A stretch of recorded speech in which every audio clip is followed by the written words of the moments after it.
Nous venons d'accomplir la prière de Tabaski à la grande mosquée de Sédhiou, donc sous la direction de l'imam Ratib Dramé.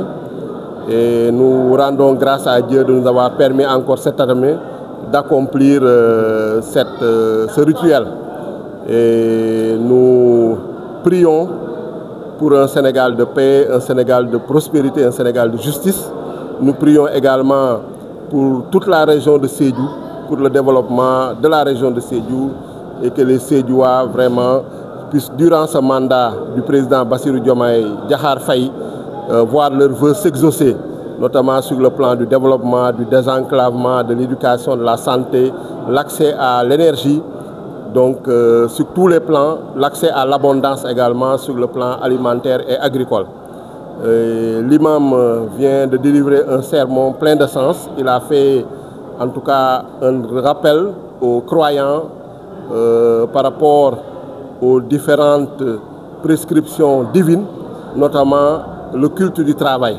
Et je pense que cela rejoint en tout cas l'appel du président de la République dans son slogan, fameux slogan Djoub Djoubal Djoubanti. Et je pense que l'imam vient de rappeler également pour demander aux jeunes notamment, donc aux Sédhiouas en général, vraiment de se retourner vers la terre, de vraiment faire du travail un sacerdoce. Et je pense que l'État est dans les bonnes dispositions pour améliorer ces conditions de travail-là. Notamment, l'hivernage s'approche et nous savons que la région de Sédhiou est une région agricole.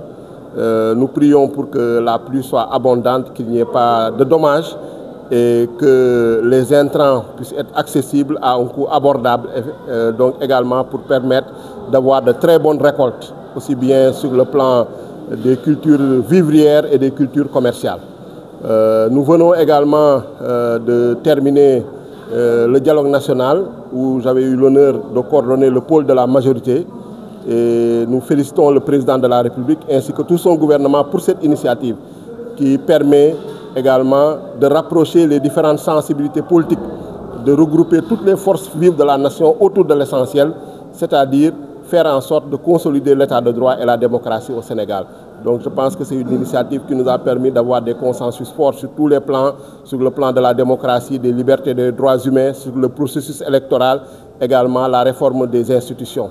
Donc effectivement, il y a des désaccords, mais nous pensons que la vitalité démocratique, donc, et si le dialogue en tout cas n'est pas rompu, si on continue en tout cas de nous parler, comme à travers cette initiative du président de la République, on pourra surmonter ces divergences et ces obstacles qui sont naturels dans une démocratie. Je pense que c'est une priorité, une surpriorité. Et dernièrement, quand le ministre des infrastructures était passé à Taïba, lors du Gamou de Taïba, on lui avait rappelé. Donc pour dire que c'est une surpriorité, il avait quand même donné la situation pour dire qu'il y avait des études qui étaient en cours. Et nous exhortons en tout cas, nous sollicitons des autorités du gouvernement pour que ces études-là puissent être rapidement finalisées et qu'on puisse réaliser le plus tôt possible ce pont qui va permettre de relier les deux rives de la Casamance et de désenclaver complètement la région de Sédhiou. Et au-delà de ce pont de Témento, il y a également la boucle du Boudié. Donc le ministre des Infrastructures avait été interpellé aussi pour la reprise des travaux. Donc c'est un axe vital, un axe névralgique qui permettra vraiment de désenclaver tout le Boudié, donc les communes de Bambali, les communes de Djirédi, donc la commune de Bemme Bidjini, donc de le relier à Marsassoum et à Sédhiou. Donc je pense que ça également, nous souhaitons vraiment que les travaux soient finalisés le plus tôt possible. Et le reste, c'est le désenclavement avec des pistes dans toute la région de Sédhiou, donc, et sur d'autres axes. Et ça également, le ministre des Infrastructures et le gouvernement du Premier ministre Ousmane Sonko sont dans de bonnes dispositions pour les réaliser.